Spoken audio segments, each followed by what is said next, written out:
Morning.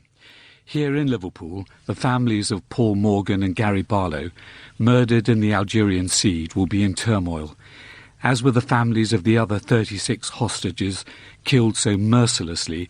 They'll be coming to terms not only with their deaths, but with the brutality that killed them. It's one thing to cope with the sudden death of those you love. It's altogether different when that grief is shrouded with imaginings of how cruelly they died. How could someone who drew such love from those they loved be treated with such hatred? The days ahead will be filled with disbelief, and whatever sleep is snatched, the peace of it will be robbed by the nightmare that daylight brings. Friends and neighbours will be caught up in the family's trauma as they trace the path of their own memories, recollecting the last time they spoke, had a drink together, went to the match. The grief of the family, like a pebble dropped in a pond, is already rippling out to the edge of the city. The Liverpool Echo headlines its front page with "Two city men die in hostage hell," and the inside pages proclaim "Siege tragedy for families." This isn't just sensationalism, it's the family's local paper expressing what a community feels for its own. Again and again, it's the paradox of life that tragedy becomes the midwife of compassion.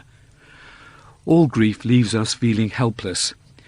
That powerlessness is accentuated further by the international dynamics being played out throughout the world, in which individual innocents become victims.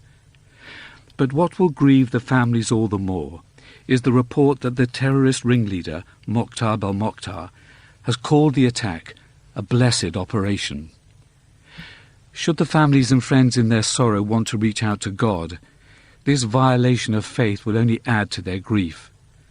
And if God is violated by such misrepresentation, then it's a sign of how he's violated day by day by the slaughter of innocents.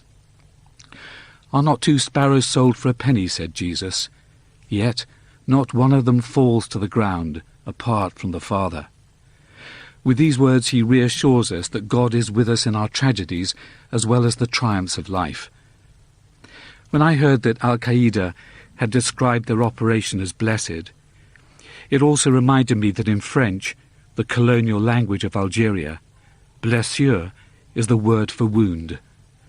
What happened to the men in the Sahara Desert is a wound for the families, for humanity, and on God himself.